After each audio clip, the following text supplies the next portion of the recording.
tanda bahwa engkau curiga kepada Allah Subhanahu wa ta'ala.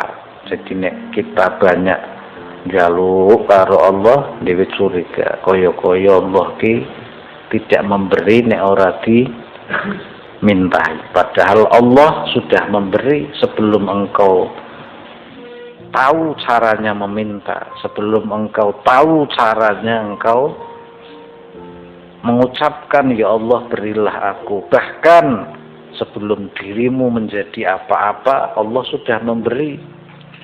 Ketika dirimu berbentuk sperma bapakmu kemudian ketemu ovum, kemudian menjadi pre-embrio, kemudian menjadi embrio, kemudian menjadi janin, lalu menjadi bayi yang sempurna, lalu lahir ke alam dunia. Lesanmu sudah bisa ngomong ya Allah saya minta. Sudah bisa belum Mbah? Hah? Allah sudah memberi. Hah? Allahu latifum bi'ibadihi yarzuqu man yasha. Allah maha lemah lembut. Sebelum engkau bisa berdoa Allah sudah memberi. Sebelum engkau berbentuk apa-apa Allah sudah memberi. Maka jika engkau meminta kepada Allah berbagai macam rezeki, meminta pertolongan, apa engkau pernah meminta pertolongan? Ya Allah besok saya mau lahir ini, lalu engkau meminta pertolongan di dalam perut biar lahir secara normal dan sempurna. Jaluk berarti Mbah? Hah? Wis ngeki sapa? Lah kok ngertimu nek awakmu ra ndonga Allah ra ngeki, berarti curiga ora? Hah?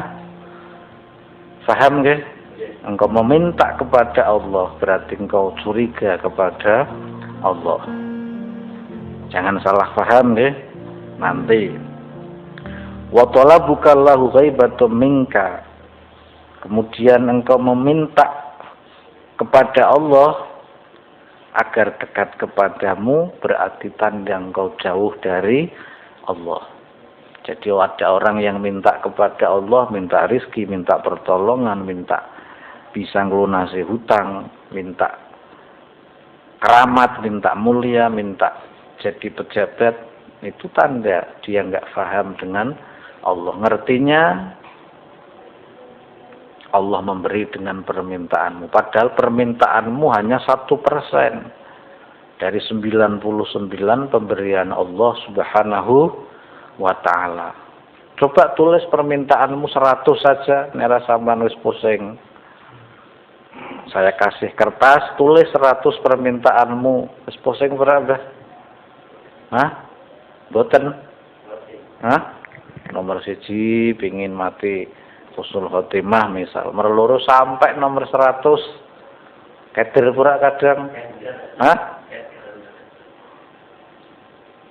Kemudian yang tidak bisa kamu ucapkan dalam tulisan atau kamu tulis dalam tulisan, saya ngeki sapa?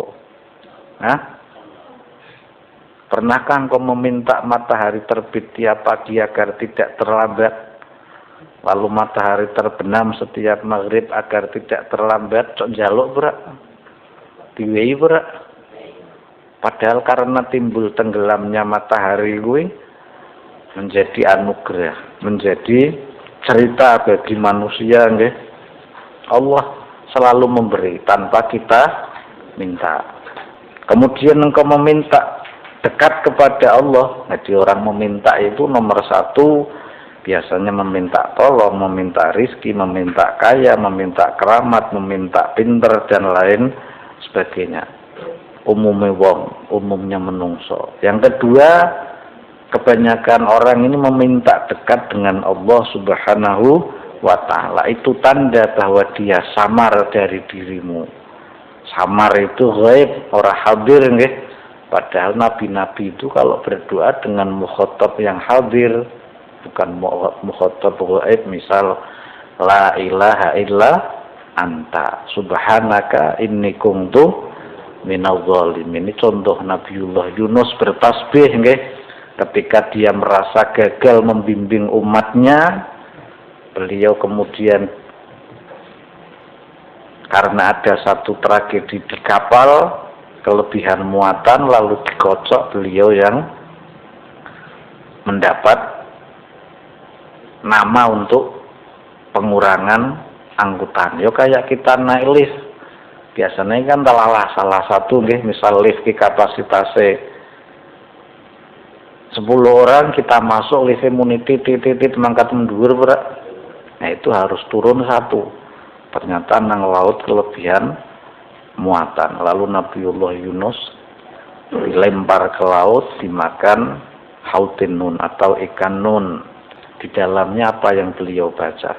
Menyalahkan umatnya, menyalahkan keluarganya, menyalahkan lingkungannya, menyalahkan keadaannya, atau menyalahkan dirinya sendiri, Mbah? Nah, saiki dai ceramah awake dhewe swarga, kowe neraka, kowe Allah. Sing mlebu swarga sing nang panggung tok. Lah mbok ya belajar. Nabiullah Adam ketika merasa tidak mampu kemudian melakukan sebuah kesalahan, beliau menyalahkan iblis atau menyalahkan dirinya. Rabbana zalamna, itu akhlak para nabi. Paham nggih? Makanya aku nuturi sampean rak paham-paham iki apa nyong sing nerang kene angel kok sih sampeane mangle ora apa paham utawa nyong kurang ikhlas kok sih. Paham nggih? Niku sebuah contoh.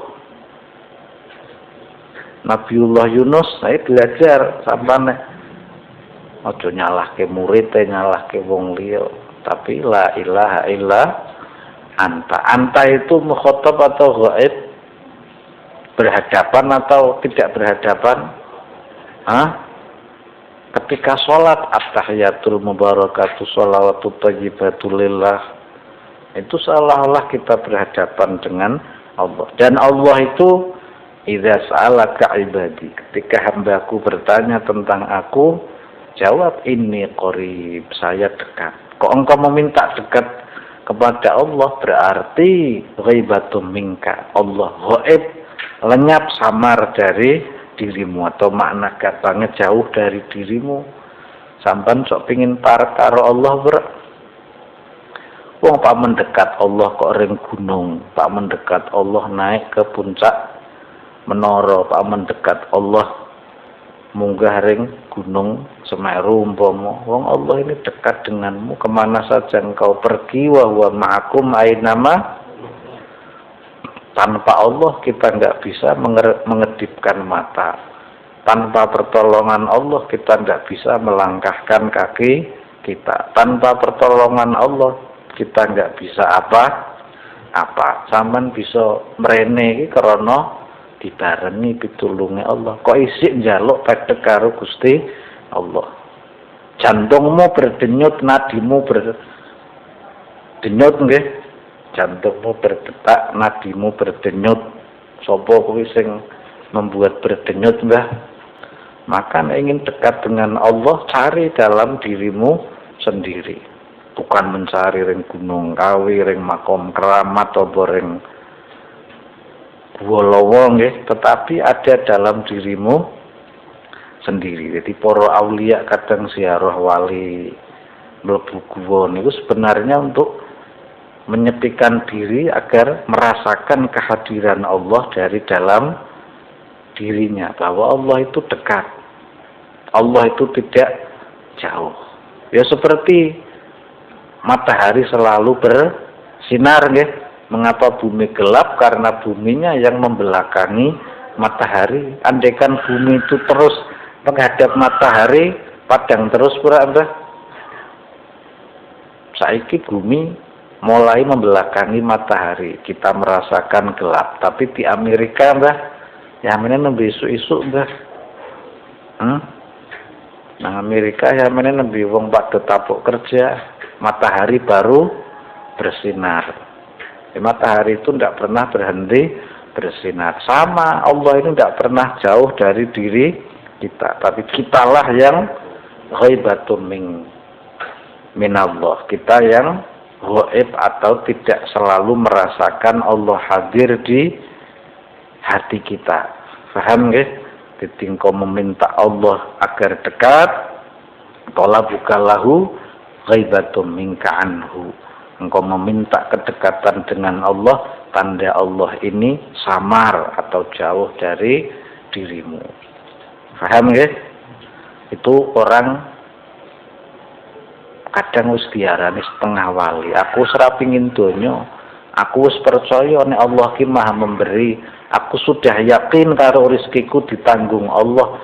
Aku saiki mung penyuwune pengin parek karo Allah. Pernah nang kampung wis por burung kowe. Dibunuh masih wis setengah wali iki Mas Badi iki soe. Wis ora pengin apa-apa, pengine ngeparek karo Gusti Allah. Dibunuh prene sami mawon. Wong Allah wis perek kok. Dijaluk mek apa? Paham nggih? Wong nek pacaran apakah engkau merasa jauh dariku? Engkau tak pernah jauh dariku. Setiap detik hatiku selalu mengingatmu. Cara apa? Paham nggih? Wa talabuka li ghairihi li qillati hayaika minhu. Dan engkau meminta kepada selain Allah menunjukkan sedikit rasa malumu kepada Allah. Maka engkau meminta kepada Allah, meminta kepada selain Allah, kan ada orang yang meminta kepada selain Allah. Maka itu tanda bahwa engkau ini sedikit rasa malunya kepada Allah Subhanahu wa ta'ala.